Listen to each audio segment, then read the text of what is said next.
स्वागत है आपका आज के एपिसोड में। चलिए शुरुआत करते हैं पिछले अभ्यास प्रश्न के साथ। शंभू नदी उत्तराखंड के किस जिले में स्थित है? ए अल्मोड़ा, बी हरिद्वार, सी बागेश्वर, डी पौड़ी गढ़वाल। इस प्रश्न का सही उत्तर है विकल्प सी बागेश्वर। चलिए देखते हैं इसके विश्लेषण को। उत्तराखंड के बागेश्वर जिले के कुंवारी गांव में शंभू नदी पर एक बार फिर लगभग 2 वर्ग किलोमीटर क्षेत्र में एक मानव निर्मित झील का निर्माण किया गया है, जिससे स्थानीय लोग आसन्न त्रासदी को लेकर चिंतित है। झील का यह पुनरुद्धार वर्ष 2022 और 2023 की पिछली घटनाओं की याद दिलाता है, जब भूस्खलन के कारण नदी के मार्ग में बाधा उत्पन्न करने वाली तुलनीय संरचनाओं के कारण बहाव में संभावित बाढ़ को रोकने के लिए त्वरित प्रशासनिक कार्रवाई की गई थी। शंभू नदी बागेश्वर से निकलती है और चमोली जिले में पिंडर नदी में मिल जाती है।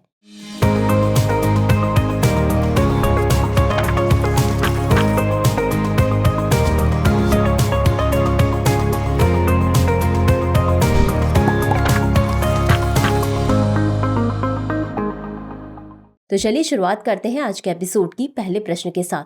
निम्नलिखित में से किस राज्य सरकार ने पाइन नीडर पावन परियोजनाओं की शुरुआत की? ए हिमाचल प्रदेश, बी बिहार, सी पंजाब, डी उत्तराखंड।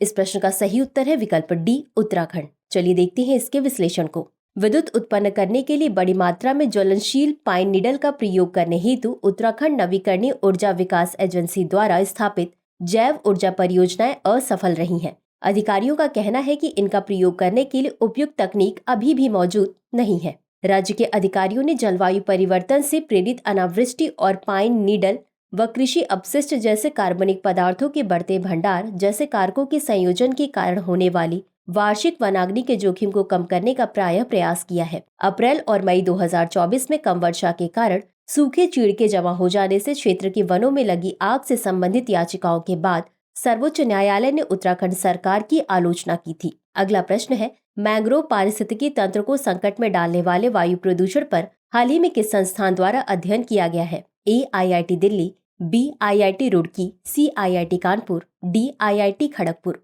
इस प्रश्न का सही उत्तर है विकल्प सी IIT कानपुर। चलिए देखते हैं इसके विश्लेषण को। बोस इंस्टीट्यूट कोलकाता और भारतीय प्रौद्योगिकी संस्थान यानी IIT कानपुर के प्रमुख वैज्ञानिकों द्वारा संयुक्त रूप से लिखे गए अध्ययन के अनुसार वायु प्रदूषण सुंदरबन के लिए एक बहुत बड़ा संकट है। अध्ययन का शीर्षक है acidity and oxidative potential of atmospheric aerosol over a remote mangrove ecosystem during the advection of anthropogenic plums, अर्थात मानव जनित पिच्छक के संवहनी तरंगों के कारण दूरस्थ मैंग्रोव पारिस्थितिकी तंत्र पर वायुमंडलीय एरोसोल की अम्लता और ऑक्सीकारक संभावना। अध्ययन में पाया गया कि मुख्य रूप से ब्लैक कार्बन या सोत या कालिक कणों से समृद्ध भारी मात्रा में प्रदूषक न केवल कोलकाता महानगर बल्कि पूरे भारत में गंगा के मैदानी क्षेत्र से भी आ रहे हैं, जो सुंदरवन की वायु गुणवत्ता को काफी खराब कर रहे हैं, जिससे इसके पारिस्थितिकी तंत्र पर असर पड़ रहा है। अध्ययन के लेखकों ने सुंदरबन की वायु गुणवत्ता और समग्र पारिस्थितिकी तंत्र में गिरावट को रोकने के लिए 10 सूत्रीय सिफारिशें सुझाई हैं। सिफारिशों में सौर ऊर्जा को बढ़ावा देना, पवन ऊर्जा का उपयोग, विद्युत परिवहन, सब्सिडी वाली LPG, विनियमित पर्यटन, डीजल जनरेटर पर प्रतिबंध, विषाक्त शिपमेंट पर प्रतिबंध, प्रदूषक कारखानों को बंद करना, ईंट भट्टों और भूमि उपयोग का विनियमन तथा तटीय नियमों को मजबूत करना शामिल है। अगला प्रश्न है, खेतड़ी कॉपर कॉम्प्लेक्स कौन सी पर्वत श्रृंखला के अंतर्गत आता है? ए हिमालय, बी पूर्वी घाट, सी पश्चिमी घाट, डी अरावली पर्वतमाला। इस प्रश्न का सही उत्तर है विकल्प डी अरावली पर्वतमाला। चलिए देखते हैं इसके विश्लेषण को। Khetri copper complex Aravalli range की तराई में स्थित है। अरावली रेंज भारत में एक महत्वपूर्ण भूवैज्ञानिक विशेषता है जो राजस्थान, हरियाणा और गुजरात राज्यों तक फैली हुई है।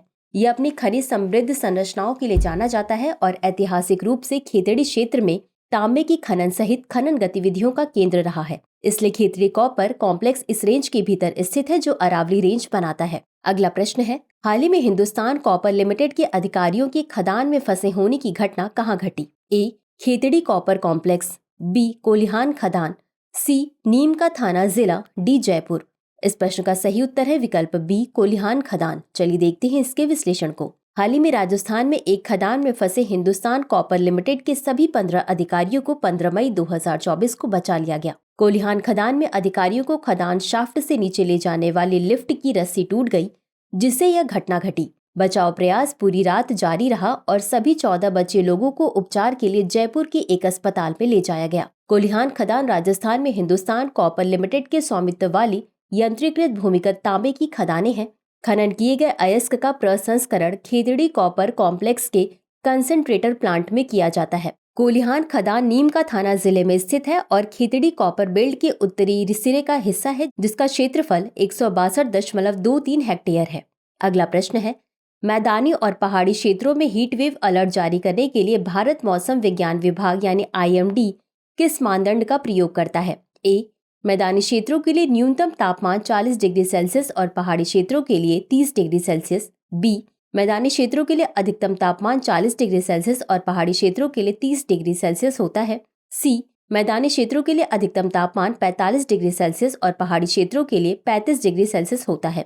डी, मैदानी क्षेत्रों के लिए न्यूनतम तापमान 45 डिग्री सेल्सियस और पहाड़ी क्षेत्रों के लिए 35 डिग्री सेल्सियस। इस प्रश्न का सही उत्तर है विकल्प ए। चलिए देखते हैं इसके विश्लेषण को। हीट वेव चरम गर्म मौसम की लंबी अवधि होती है जो मानव स्वास्थ्य, पर्यावरण और अर्थव्यवस्था पर प्रतिकूल प्रभाव डाल सकती है। भारत एक उष्णकटिबंधीय देश होने के कारण विशेष रूप से हीट वेव के प्रति अधिक संवेदनशील है, जो हाल के वर्षों में लगातार और अधिक तीव्र हो गई है। यदि किसी स्थान का अधिकतम तापमान मैदानी इलाकों में कम से कम 40 डिग्री सेल्सियस या उससे अधिक एवं पहाड़ी क्षेत्रों में कम से कम 30 डिग्री सेल्सियस या उससे अधिक तक पहुंच जाता है तो इसे हीट वेव की स्थिति माना जाता है। अगला प्रश्न है, राज्यों और केंद्र शासित प्रदेशों में से निम्नलिखित में से किसमें कुल मैंग्रोव आवरण के अंतर्गत क्षेत्र का प्रतिशत सबसे अधिक है? ए, पश्चिम बंगाल, बी, गुजरात, सी, अंडमान व निकोबार द्वीप समूह, डी, लक्षद्वीप। इस प्रश्न का सही उत्तर है विकल्प ए, पश्चिम बंगाल। चलिए देखते हैं इसके विश्लेषण को। मैंग्रोव उष्णकटिबंधीय और उपोष्णकटिबंधीय देशों के तटों के साथ अंतर्ज्वारीय क्षेत्रों में पाए जाने वाले पादप समूह हैं। मैंग्रोव वन कई पारिस्थितिकीय कार्य में महत्वपूर्ण है, जैसे काष्ठ वृक्षों के उत्पादन में, फिनफिश और शेलफिश के लिए पोषण तथा अंडे देने के क्षेत्र के रूप में, पक्षियों एवं अन्य बहुमूल्य जीवों को आवास प्रदान करने में, समुद्र तट की सुरक्षा व तलछट के संचयन में। राज्यों और केंद्र शासित प्रदेशों में पश्चिम बंगाल में कुल मैंग्रोव कवर क्षेत्र का प्रतिशत सबसे अधिक है। इसके बाद गुजरात तथा अंडमान और निकोबार द्वीप समूह है। भारत राज्य वन रिपोर्ट देश में मैंग्रोव और उनकी स्थितियों के बारे में डेटा देती है। अगला प्रश्न है, भारत में वामपंथी उग्रवाद यानी LWE की उत्पत्ति किस वर्ष हुई थी? ए, 1945, बी, 1956, सी, 1946, डी, 1980। इस प्रश्न का सही उत्तर है विकल्प सी, 1967। चलिए देखते हैं इसके विश्लेषण को। वामपंथी उग्रवाद, जिसे वामपंथी आतंकवाद या कट्टरपंथी वामपंथी आंदोलनों के रूप में जाना जाता है, उन राजनीतिक विचारधाराओं और समूहों को संदर्भित करता है जो क्रांतिकारी तरीके के माध्यम से महत्वपूर्ण सामाजिक एवं राजनीतिक परिवर्तन का समर्थन करते हैं। LWE समूह अपने एजेंडे को आगे बढ़ाने के लिए सरकारी संस्थानों, कानून प्रवर्तन एजेंसियों या निजी संपत्ति को निशाना बनाने जैसे कदम उठाते हैं। भारत में वामपंथी उग्रवादी आंदोलन की शुरुआत वर्ष 1967 के पश्चिम बंगाल में नक्सलबाड़ी के उदय के साथ हुई। अगला प्रश्न है, उत्तराखंड में वनाग्नि से संबंधित हालिया घटनाओं के संबंध में निम्नलिखित कथनों में से कौन सा सत्य है? ए, सर्वोच्च न्यायालय ने वनाग्नि से निपटने में उत्तराखंड सरकार के सक्रिय कदमों की सराहना की। बी, उत्तराखंड के मुख्य सचिव को सर्वोच्च न्यायालय में पेश होने के लिए नहीं बुलाया गया है। सी, निर्वाचन आयोग ने वनाग्नि के बावजूद चुनाव ड्यूटी के लिए वन अधिकारियों की तैनाती का समर्थन किया है। डी, पिरुल लाओ पैसे पाओ मिशन का उद्देश्य वनाग्नि को रोकने के लिए स्थानीय ग्रामीणों और युवाओं को देवदार के पेड़ के पत्ते इकट्ठा करने हेतु प्रोत्साहित करना है। इस प्रश्न का सही उत्तर है विकल्प डी। चलिए देखते हैं इसके विश्लेषण को। हाल ही में सर्वोच्च न्यायालय ने उत्तराखंड सरकार से स्पष्टीकरण मांगा कि आग बुझाने के लिए केंद्र निधि का उपयोग क्यों नहीं किया गया। सर्वोच्च न्यायालय ने वनाग्नि से निपटने में उत्तराखंड सरकार द्वारा दिखाए गए अभावपरक दृष्टिकोण पर उत्तराखंड के मुख्य सचिव को 17 मई को न्यायालय के समक्ष पेश होने के लिए बुलाया।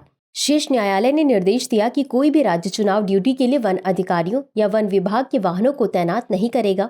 उत्तराखंड के मुख्यमंत्री पुष्कर सिंह धामी ने पिरुल लाओ पैसे पाओ मिशन की शुरुआत की थी।